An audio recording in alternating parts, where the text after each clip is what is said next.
Boa noite, começa agora mais uma edição do programa Segurança Pública e sejam todos bem-vindos. Hoje junta-se a nós o superintendente António Pinduca, ele que vem da Direção Nacional de Viação e Trânsito. Boa noite e bem-vindo ao Segurança Pública.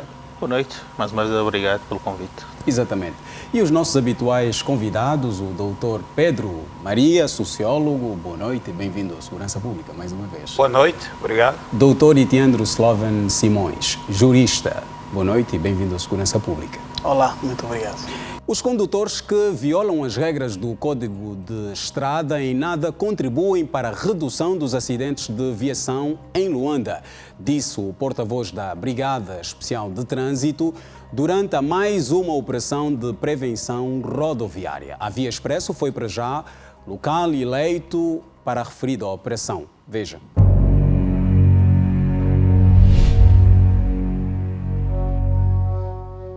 Nós pedimos os documentos da viatura e a carta de condução. O senhor está a entregar uma declaração de escola, um currículo vital, um certificado de habilitações e a cópia do bilhete de identidade.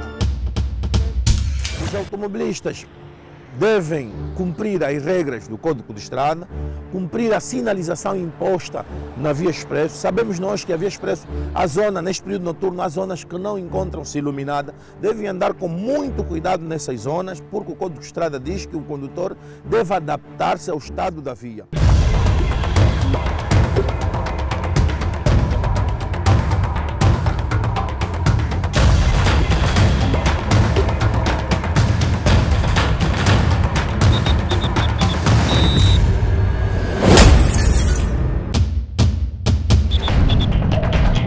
Boa noite, senhor condutor. Está tudo bem? Tudo bem. Faz favor, o documento do veículo e a carta de condução acompanhado do seu passaporte.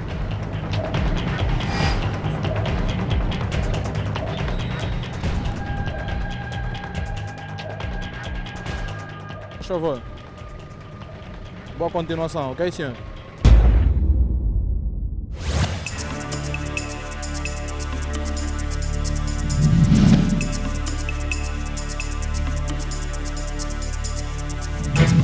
Boa noite, senhor condutor. Gracias, só favor, baixar os para-brisas traseiros. Ok, só favor. Documento do veículo, carta de condução, acompanhado do seu bilhete de identidade.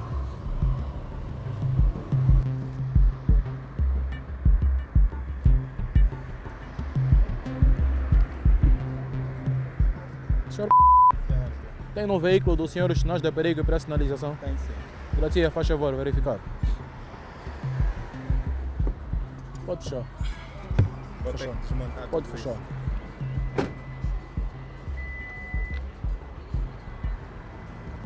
Só favor, senhor. Certo. Siga a boa viagem, continuação do bom dia. Obrigado. Ok.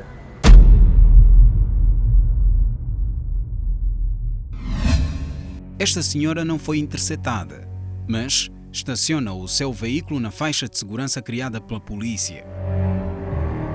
Quando ela encostou o carro, estava trêmula. 10 minutos depois, com mais calma, consegue falar. Ela diz que por pouco seria vítima de um veículo pesado. Então, o caminhão vinha com muita velocidade. Acho que ele não deu conta que se estava a passar. E havia uma fila de carros esperados. E de repente ele apercebeu-se que havia operação stop, quis ir para a direita, não conseguiu, então fez uma manobra totalmente perigosa. Isso... A senhora acha que o condutor do caminhão colocou a sua vida em perigo? demais, demasiadamente, com o que eles têm feito. A informação da senhora chegou tardia, porque se nos tivesse informado antes, teríamos abordado o referido condutor. Está a fazer uma condução não defensiva, está a fazer uma condução ofensiva. Se vimos o depoimento da senhora, que o condutor ameaçou a senhora com um veículo pesado, tendo em conta que ela tem um veículo ligeiro, e comportamento desse gênero que estamos aqui nesta via para corrigir. Por essa razão, mais uma vez, chamamos a atenção aqui na Via Expresso, sobretudo os condutores dos veículos pesados, que não deverão andar sempre na fila de trânsito mais à esquerda, deverão procurar a fila de trânsito mais à direita, porque os veículos pesados são mais lentos e não devem obstruir a passagem dos outros veículos. Yeah. Muito obrigado, senhora. Pode continuar. Vai devagar, tá bem? Vai chegar.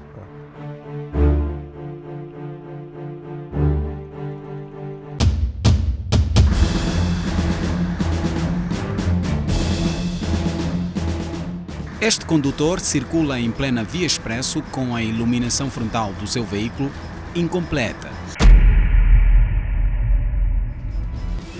O senhor ao vir parece que é um motociclo. Vê, tem o farol esquerdo e o senhor pode atropelar alguém ou pode colidir com uma outra viatura, porque não é perceptível no lado direito, só é perceptível no lado esquerdo. Certo? O senhor está a infringir uma das normas do Código de Estrada.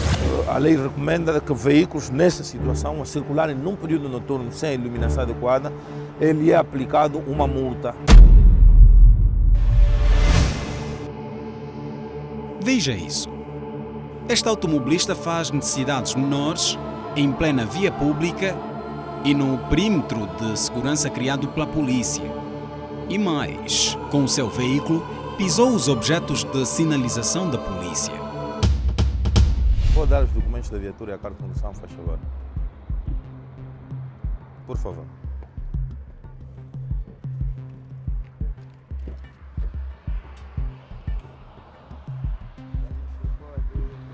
Os seus documentos?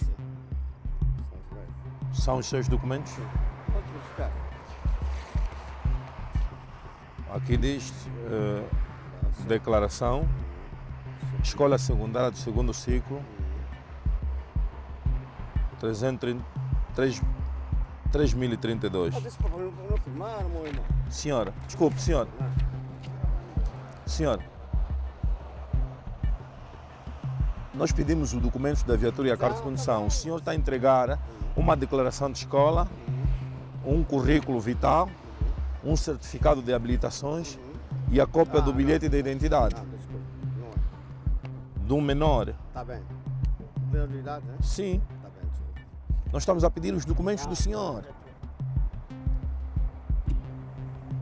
O automobilista põe-se a procurar a documentação do veículo novamente. Mas não a encontra. Por isso, ele mesmo pede a sua detenção. Acho que pode me aprender. Não levei documento nenhum. Me leva para a esquadra. Não tem nenhum documento? Não. Ele será detido, mas é submetido ao teste de alcoolemia primeiro. Sopra.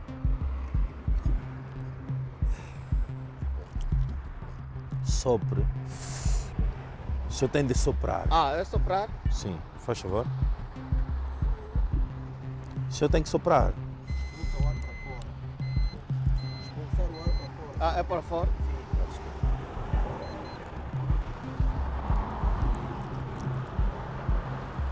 O senhor está a dificultar o trabalho da polícia, sabe? Não, não posso cuidar do trabalho da polícia. A polícia tem que trabalhar devidamente. O automobilista tem mais uma chance. Eu quando dizer o senhor para soprar, o senhor sopra insistentemente, tá bem? Tá bom. Sopra com muita energia, tá bem? Com pouca não. Com muita. Percebeu? Agora, senhora. Sopra.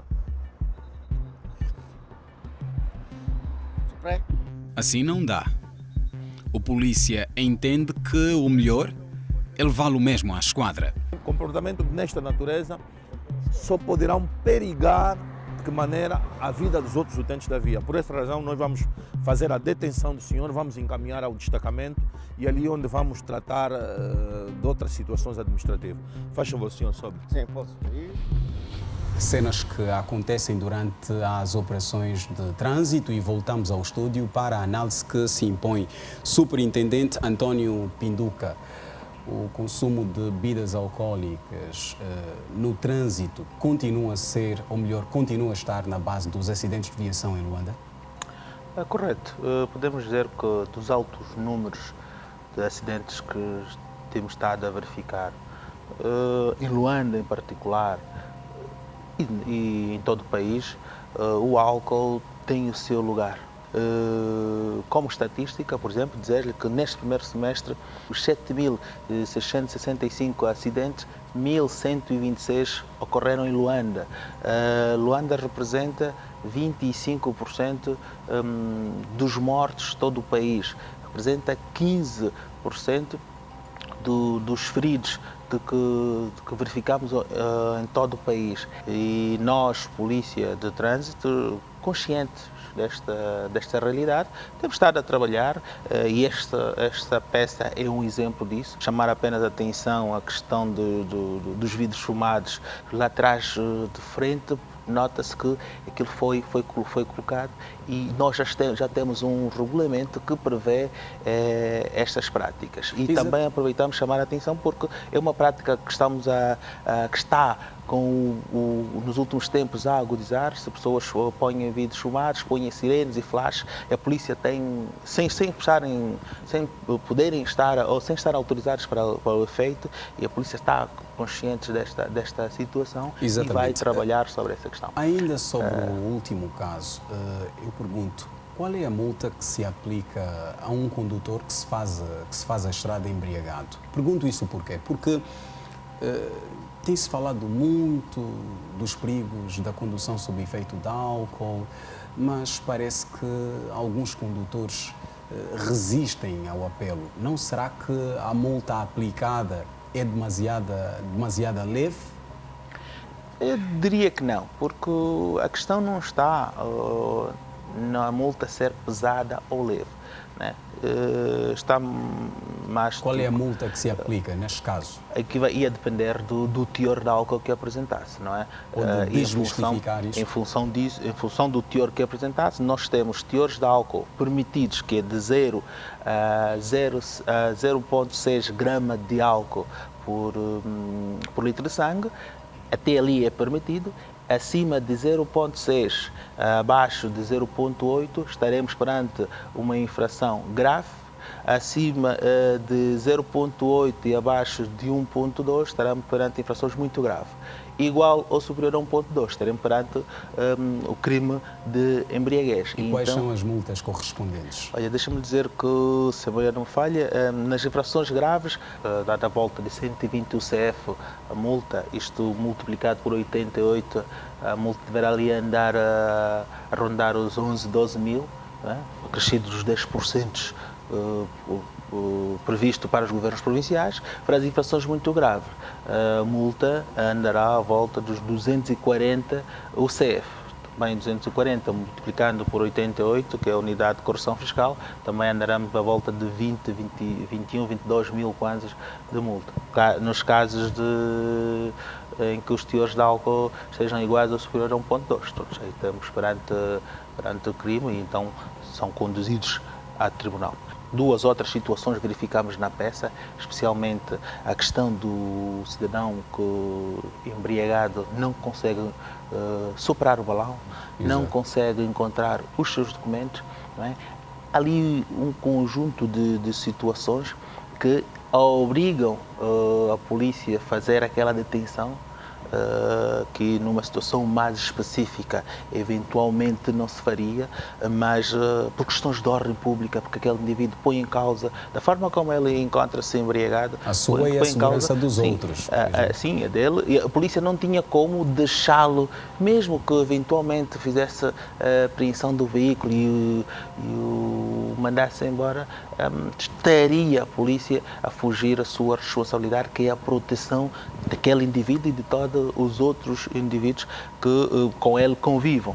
Então, aquela detenção, a rigor, em princípio, está correta. Exatamente.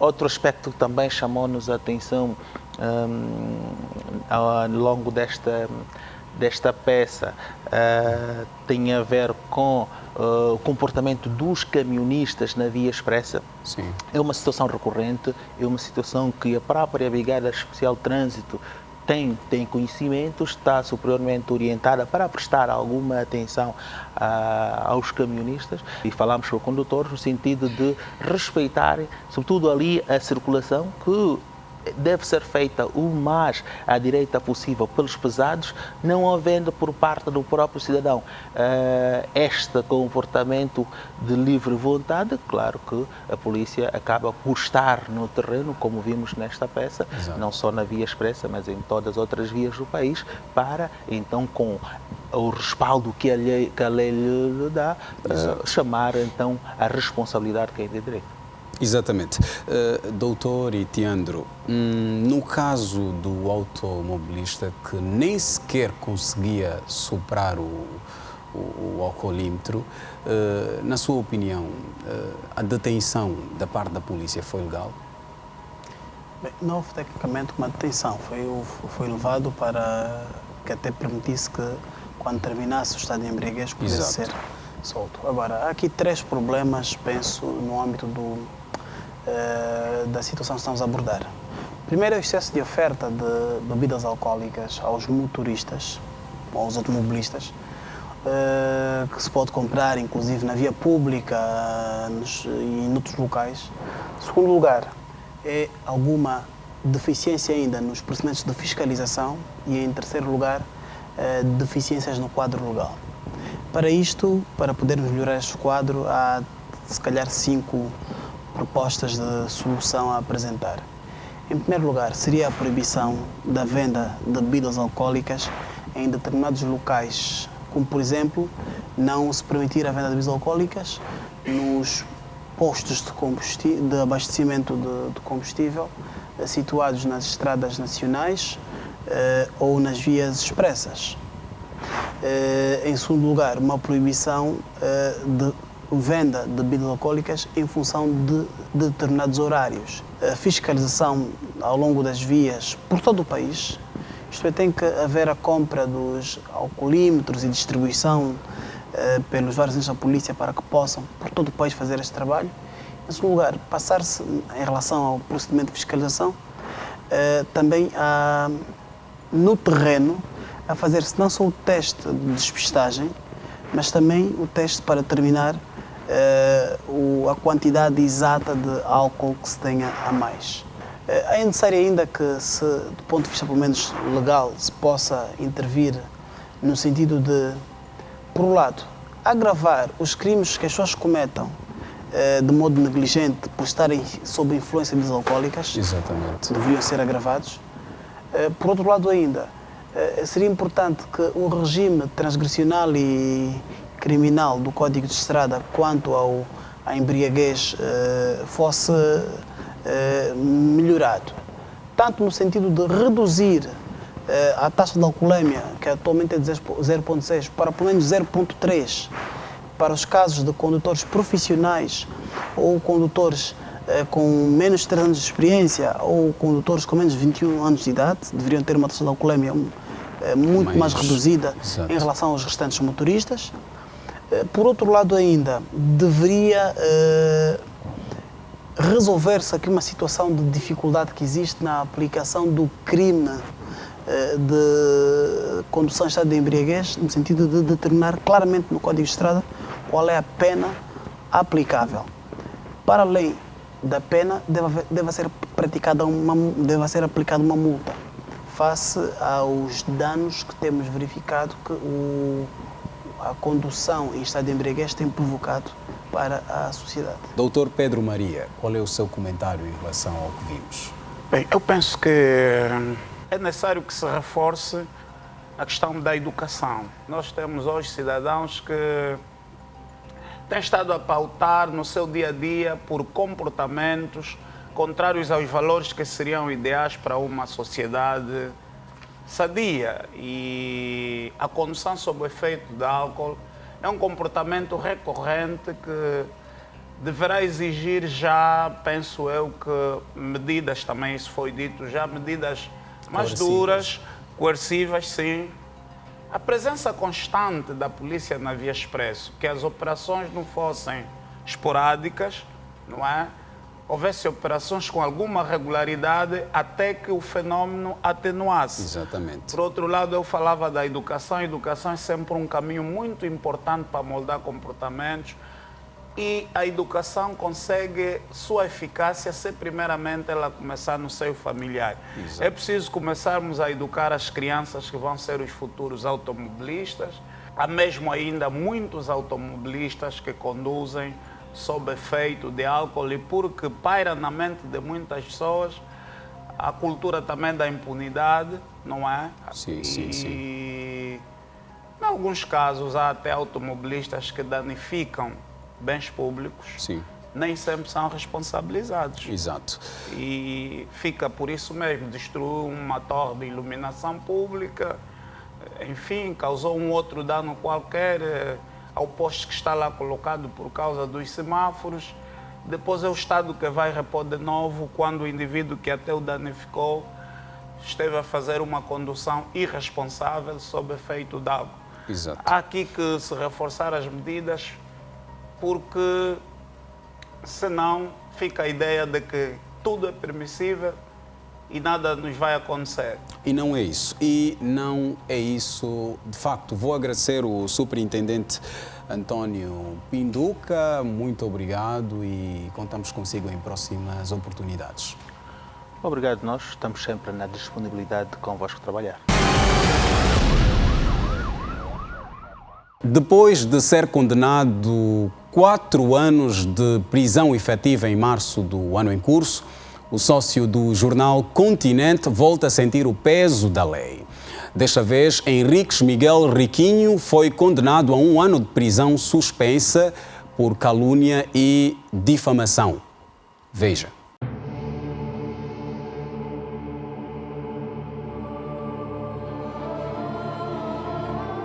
Palácio Dona Ana Joaquina, Tribunal Provincial de Luanda.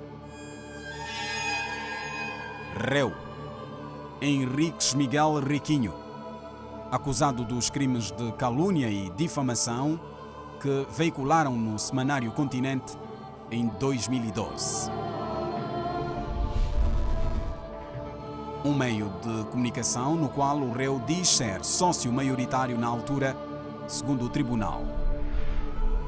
Ofendidos Carlos Feijó e Bento Francisco Bento. Entretanto, ainda com relação ao ofendido Dr. Carlos Feijó, o réu publicou através do seu jornal que aquele, quando presidia o Conselho de Ministros, cujo tema versava sobre a dívida pública, o ofendido havia exigido 30% a seu favor, o que não ficou provado, nem sequer o réu juntou provas aos autos. São estas as matérias trazidas à colação para os julgadores decidirem. Apesar de o réu ter-se defendido que tudo que publicou contra o ofendido aconteceu depois da sua exoneração do cargo. Verdade ou não, fê-lo por causa dele. Com relação ao ofendido Bento, enquanto governador da província de Luanda, sofreu indubitavelmente calúnias e difamação, como que desviou um montante de, em kwanzas, 25 milhões a seu proveito. Nesta panóplia de fatos, o réu cometeu os crimes que lhe estavam imputados, os crimes de calúnia, injúria e difamação, previstas e puníveis nos artigos 181, conjugados com o artigo 410, todos do Código Penal.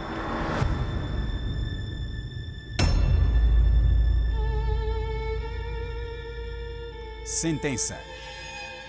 Em cúmulo jurídico, vá o réu condenado na pena única de 1 ano de prisão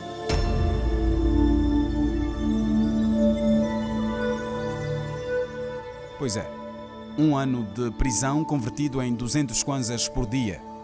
Riquinho deverá pagar ainda 70 mil kwanzas de taxa de justiça e indemnizar os ofendidos com uma quantia de 5 milhões de kwanzas.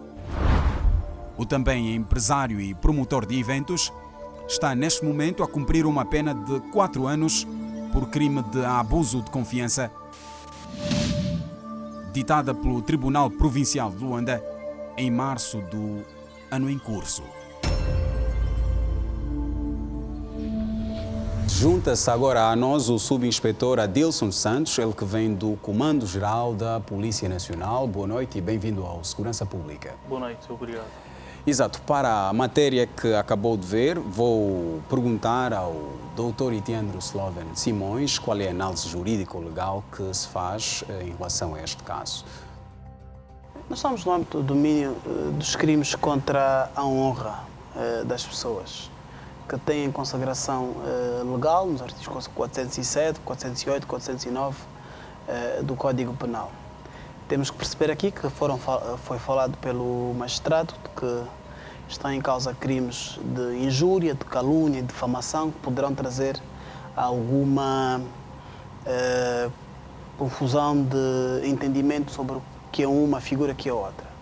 Bem, a injúria não passa mais do que uma simples ofensa gratuita contra outra pessoa, dizer, olha, fulano é bandido, por exemplo, ou a imputação de factos desonrosos desta pessoa. Olha, fulano roubou, por exemplo. Distingue-se esta situação afeta o bom nome, a consideração social das pessoas. Este é o crime de injúrias. Para haver crime de injúrias tem que haver uma imputação de modo direto. Isto tem que se dirigir contra a pessoa visada. E é nisso que se distingue a injúria da difamação. Porque na difamação é feita através de por terceiras pessoas. A difamação, por este motivo, é mais grave do que a simples injúria. Por quê? Porque o círculo de pessoas que ficam a saber da informação falsa sobre alguém é muito maior do que na simples injúria.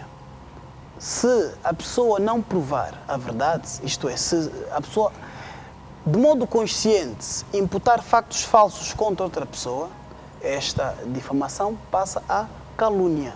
Muitas vezes nós falamos sobre a liberdade de imprensa, mas há que se perceber que os cidadãos também merecem proteção, merecem a sua liberdade face à própria imprensa.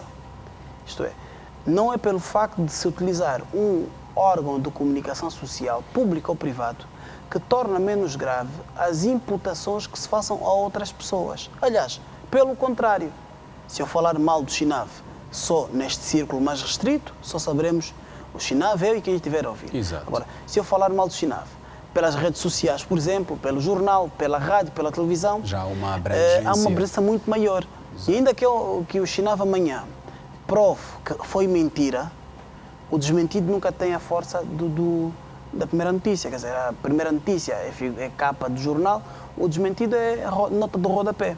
Exato. Portanto, temos que perceber isso. Aliás, esta decisão está em consonância tanto com o Código Penal como, por exemplo, com o artigo 76 da Lei de Imprensa, que estabelece que a autoria, neste caso dos crimes, é imputada ao autor da matéria e sucessivamente ao diretor do periódico. Como foi o caso que se acompanhou. Se não houver autoria da matéria, o diretor do periódico será aqui o único autor a ser chamado. Se o senhor Henrique Miguel tivesse feito a prova dos factos, não seria isento de pena. Mas o facto é que não se comprovou nada. Não ter comprovado demonstra claramente que não havia base para a matéria. Poderia ter perguntado aos visados sobre a veracidade ou não de determinada questão que tivesse ouvido. Agora, muitas vezes, na ânsia de termos um melhor título, de vendermos mais, publicamos as notícias como sendo bombásticas, esquecendo-nos de que temos que proteger também, a própria Constituição também protege a honra das pessoas. Novamente digo, a liberdade de imprensa não se pode ser apartada da liberdade que eu preciso e da minha pressão que eu preciso enquanto cidadão face à própria imprensa. É por isso que isto é um crime que foi exemplarmente punido, no caso. Exatamente. Doutor Pedro Maria, acha que pelo facto de se tratar um caso que envolve autoridades públicas, serve de alguma forma para inibir ainda a mente da impunidade que paira no seio de muitos cidadãos? Nesse caso, penso que o problema não está por envolver autoridades públicas, porque as autoridades públicas foram as vítimas, ao que me parece. Esses é que eram pessoas detentoras de cargos públicos. O que se passa é que a pessoa acusada, não é? O réu, no caso o senhor Henriques Miguel... Não deixa de ser uma figura pública também. Bastante. O réu. Bastante. Um dos maiores prováveis promotores de evento que a sociedade angolana conheceu nos últimos tempos. Provavelmente o maior, que terá trazido para aqui nomes bastante sonantes até da música internacional. E uma figura como esta, na sociedade angolana, por vezes dá a ideia ao comum do cidadão que são figuras intocáveis do ponto de vista da lei. Há um princípio da lei que diz que a lei é para todos e, constitucionalmente falando, que a lei, por mais dura que seja, ela é a lei e pronto, foi aplicada a lei. E é sempre, pois claro, uma boa propaganda para se esbater a ideia da cultura da impunidade que paira na mente de muitas pessoas, com certeza. Exato.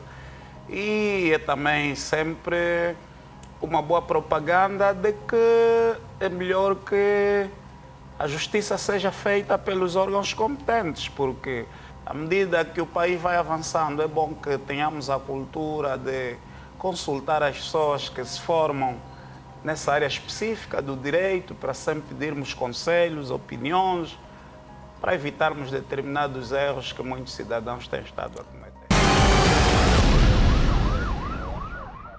Mais um caso de homicídio faz vítima na província de Luanda. Desta vez, 2 amigos partem para a violência física quando um deles, com um machado, atinge o outro que acabou por morrer.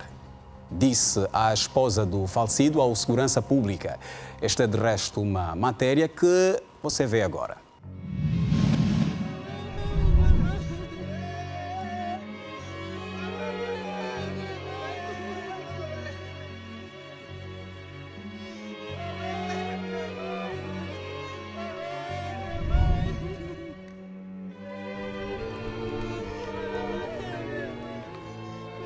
Eu sou de longe, me tirou embora na província da Luanda Norte para me trazer aqui. Ele quer dizer que é meu pai, que eu faço com meu pai, com meu tio, com meu irmão. Não tem mais ninguém onde que eu estou, só ele que eu vivo com ele.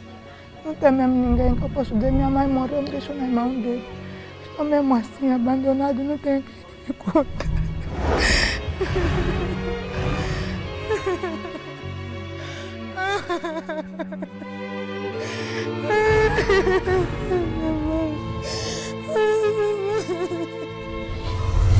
A vozinha Muamuishi, 31 anos de idade, mãe de 5 filhos menores e está grávida de 4 meses. Estava no chão, não tinha quem que podia. Ela conta como está a ser difícil viver nesse momento. O pai dos seus filhos é este senhor, Fonseca 40, polícia de guarda-fronteira, 39 anos de idade. Só que nem com ele ela pode partilhar a dor que sente. E sabe porquê? Ela viu o seu marido a ser morto pelo próprio amigo. Parou mesmo com o machado, ele disse, hoje vou te matar, já assustamos. Deu já na perna do outro, outro gritou, ai! Largou já a pessoa que estava com o sovaco aí, desmaiou. Segundo ela, no dia 7 de agosto de 2015, o seu esposo saiu de casa a caminho da residência do seu amigo que vive a 100 metros da sua. Ao chegar em casa daquele que considerava amigo, encontra-o com mais 2 pessoas. Com eles, uma garrafa de vinho da qual Fonseca é convidado a consumir também. Ele não aceita e, por isso, um desentendimento acontece. E como eram vizinhos, a vozinha em casa apercebe-se da confusão que só estava a começar. Logo que me escutou, eu perguntei, mas Agostinho, qual é o problema então? Vocês são amigos. Então a discutir através de que não tenham vergonha aqui mesmo na rua a pessoa viver assim. Me disse, esse teu marido não tem respeito. Ele disse, não, eu não faltei respeito a ninguém. Eu cheguei, não bebo. Primeira coisa, me serviram um vinho. Bebe, tá aqui bebida para você beber. Eu disse, não, eu não bebo. Como que você vai me dizer que bebe? Bebe só. Eu disse, não, eu não bebo. Epa, como era obrigatório, como somos amigos, não dá para mim duvidar. Peguei o copo, meti na boca, não acabei o vinho. E mesmo na presença da viúva, os amigos continuavam agressivos nas palavras. Não tardou, da verbal passaram para a violência física que envolveu as famílias. Eu disse, não, você também é homem, ele também é homem, não pode falar no outro que é cão. Disse, vão só na vossa casa, vão só, começou a me empurrar. Assim que tento assim de levantar, de dar as costas. O senhor me puxa atrás, me dá esse soco aqui. A violência agrava quando um dos irmãos do suposto assassino interveio e insurgiu contra o malogrado. No local do crime, alguns pertences do falecido e restos do seu combustível da vida. Sangue. O seu sangue. Ele estava aqui assim, como estava aqui assim, deitando assim com o senhor nessa cafrica, lutaram para lhe tirar e não lhe conseguiram. O senhor, como viu que não, meu irmão está bem cafricado, se viram aqui assim desse lado, como se viraram, começamos a puxar a mão para poder lhe tirar. Ninguém que conseguiu, o senhor já aqui com o machado dele, lhe deu já dessa perna mesmo, não essa perna aqui não, bateu dessa perna esquerda, onde que ele aleijou. Sangrou, já gritou, como gritou, acabou já de desmaiar.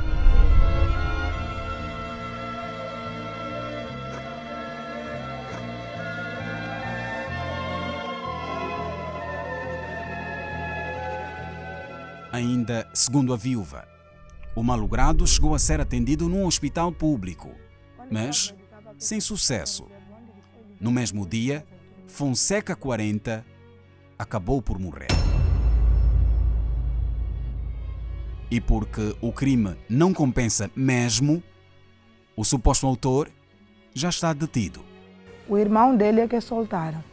O irmão lhe soltaram ao dizer que o crime não é transmissível, quem matou é que vai ser apreendido. Aquele pode só lutar, mas ele não tem direito de ficar na cadeia. Lhe tiraram.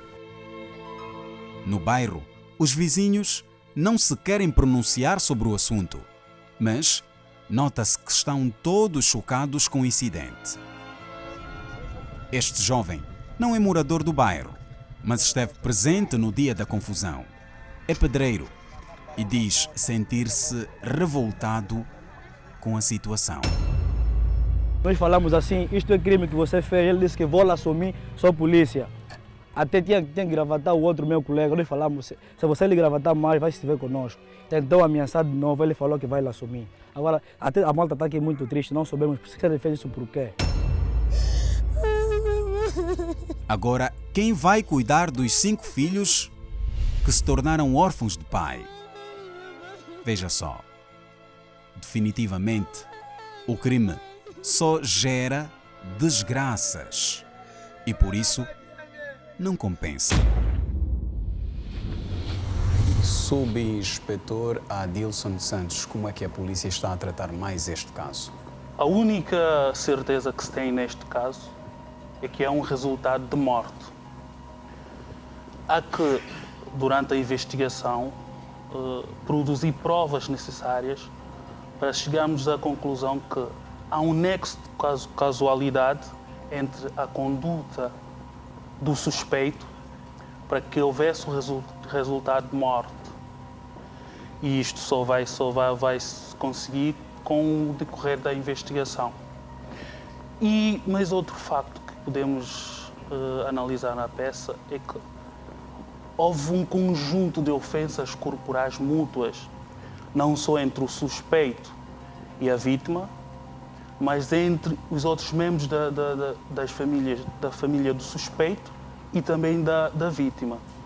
E ninguém teve a amabilidade de recorrer à força pública, utilizando os meios ao seu alcance, um telefone para ligar e chamar o posto policial ou a esquadra mais próxima. E a polícia já auscultou os demais intervenientes na discussão, neste caso? Este é um processo de investigação que está a decorrer e vai-se produzindo tanto as provas pessoais como as provas materiais, através do exame do corpo da vítima, ouvindo as testemunhas que presenciaram a cena do crime e recolhendo outros meios de provas que vão ajudar a esclarecer o caso. Exatamente.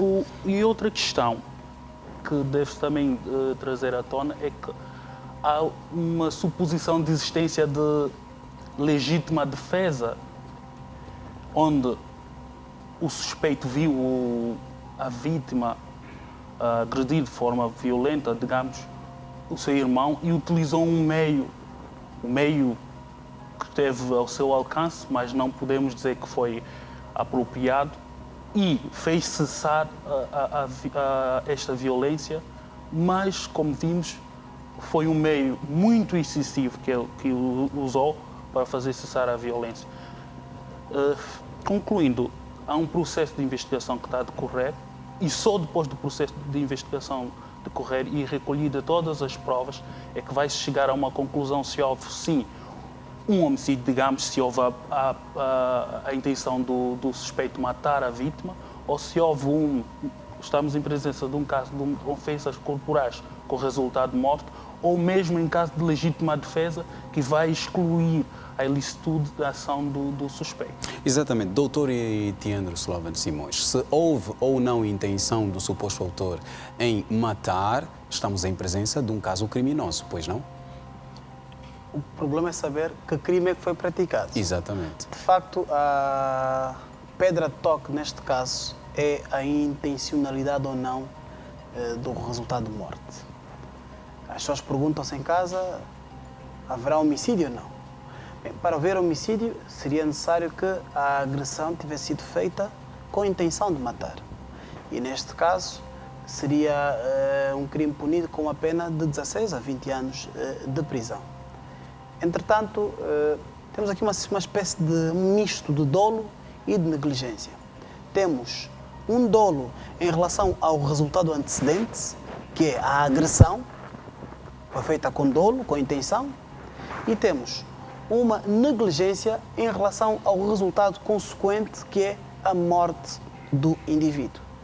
Se os factos tiverem passado conforme foram aqui retratados nesta peça, embora possa chocar a muita gente em casa, o crime não será o de homicídio, mas o crime de ofensas corporais do que resultou a morte, que tem uma penalidade muito mais reduzida, que é de 2 a 8 anos de prisão.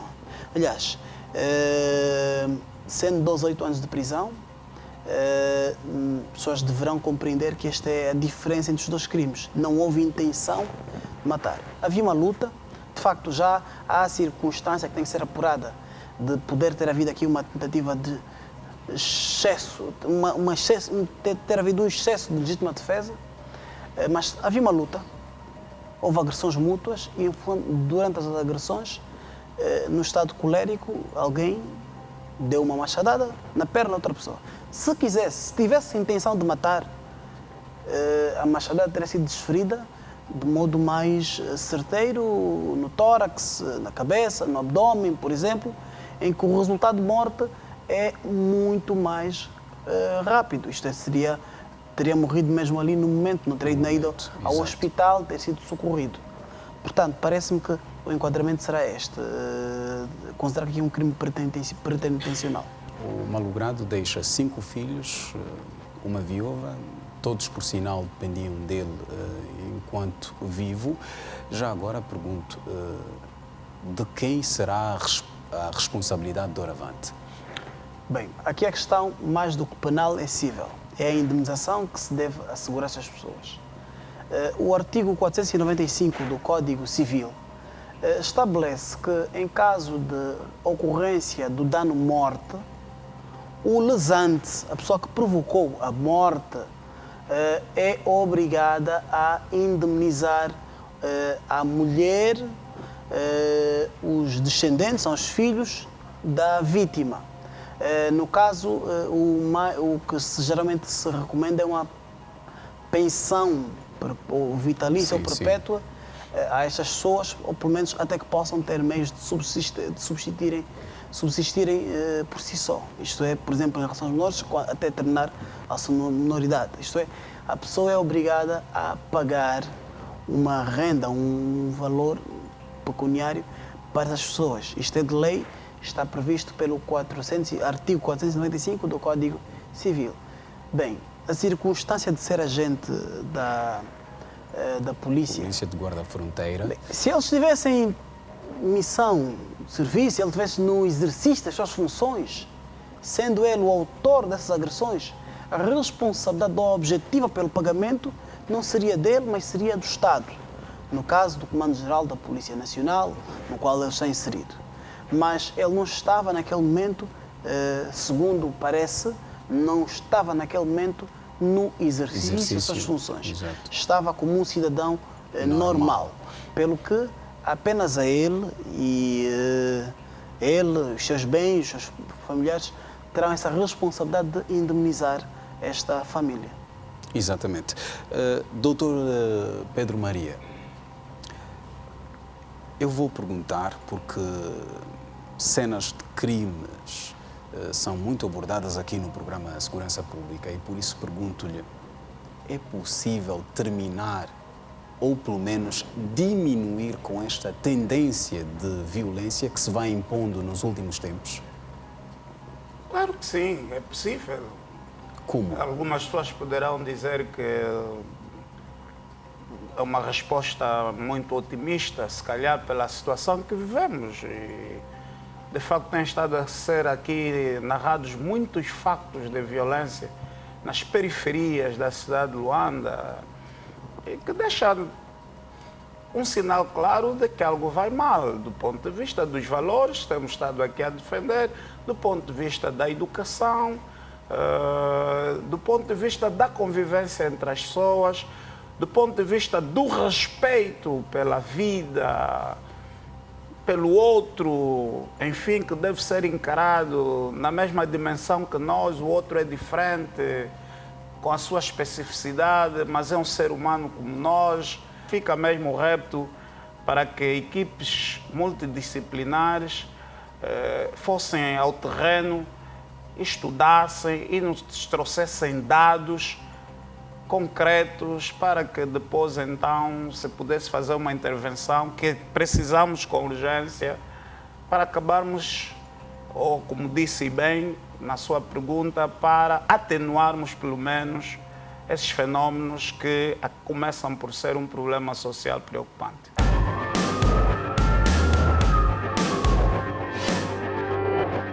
É a nova febre nas redes sociais. A brincadeira denominada mulatização, para já, tem estado a ferir a sensibilidade de muitos internautas. O Segurança Pública traz para esta edição um dos vídeos que retrata o fenómeno. Veja. Paz e amor é o que eu desejo a vocês. Não ao racismo. Olá, pessoal. E então? Mesmo estando distantes, ouvimos e sentimos na pele. De nossos famosos ouvimos, escuro não. Que isso, pessoal? Que isso? Cabeça vazia, papai. Sem querer ferir sensibilidades de ninguém, não queremos medíocres no nosso país. Não tem. Never. E sim, pensadores e construtores da liberdade racial. Por isso, escuro, sim. Branco, sim. Pardos, sim. Ruivos, sim. Tudo sim. É nós. Exatamente. Doutor Itiandro, escuro não. Bem, esta é a... Não, é uma brincadeira, estou a brincar. Da moda. Estou a brincar.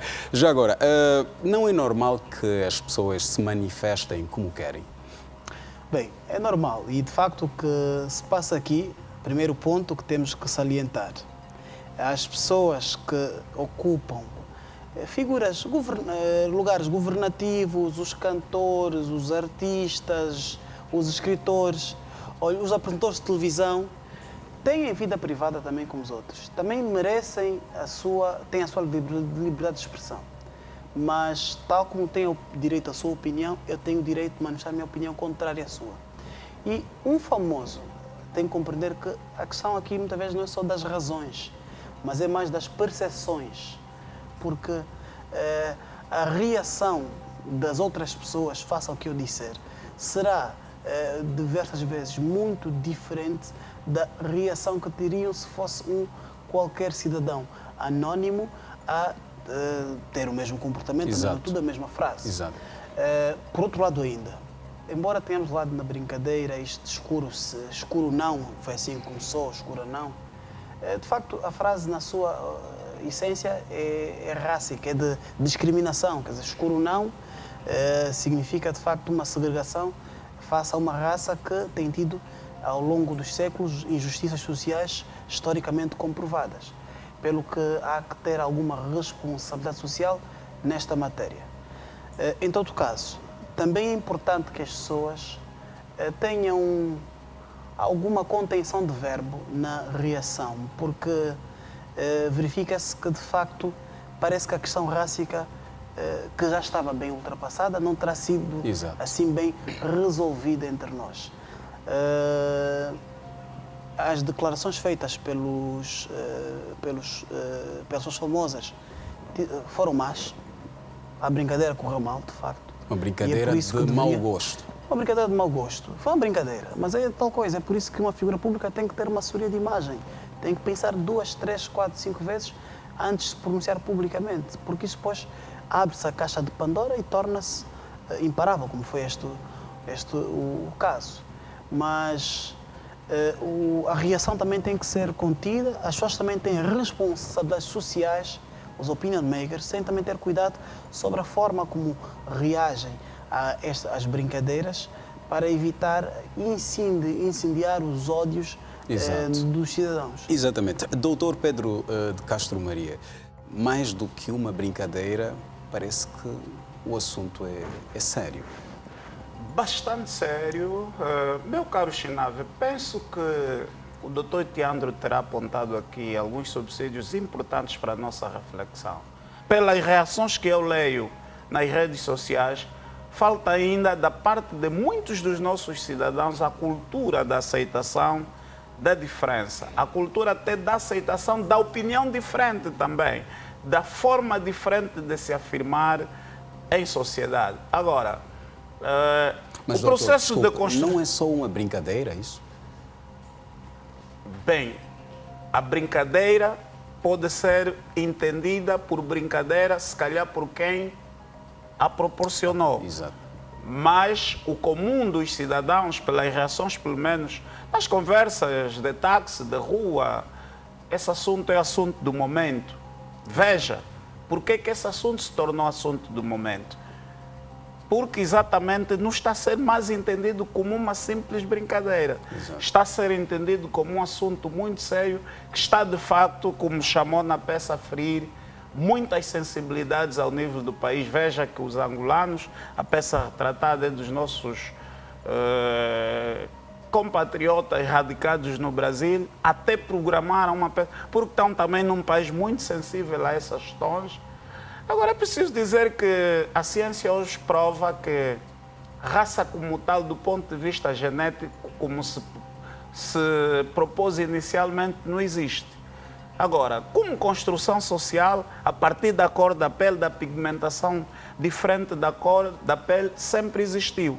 Mas o problema que se coloca é o problema, efetivamente, das desigualdades sociais, porque o processo de construção do racismo tem muitos séculos. Para nós há depois as marcas da escravatura, o problema de alguns países que as imagens hoje passam pelas televisões, pela internet, que vão dando mensagens de que os negros continuam a ser subalternizados, massacrados, discriminados.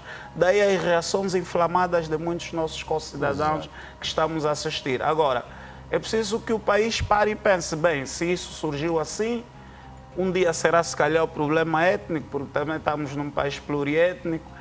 Então precisamos abordar direta e aberta e frontalmente as nossas diferenças e que os órgãos de comunicação social tenham aqui também uma oportunidade para agilizar um grande programa de educação para a convivência na diferença. É também aqui lançado o apelo, de fato, que os cientistas sociais, e aceito o repto do Toitiando, entrem em cena, escrevam artigos, produzam comentários e vamos todos nessa luta ajudar os nossos irmãos a entender que hoje, no mundo todo, estamos condenados a viver como iguais na diferença, como diferentes na igualdade. Hoje é incontornável. Então, de facto, o apelo deixado, pardos, brancos, enfim, escuros, todos somos iguais na diferença e somos diferentes na igualdade. Exatamente. Fica aqui o conselho do Dr. Pedro de Castro Maria, o nosso sociólogo, já sabe, reiteramos o nosso agradecimento pelo prazer da sua audiência. Por hoje é tudo. Contamos consigo na próxima edição e até lá, passe bem. Nós voltamos na próxima semana.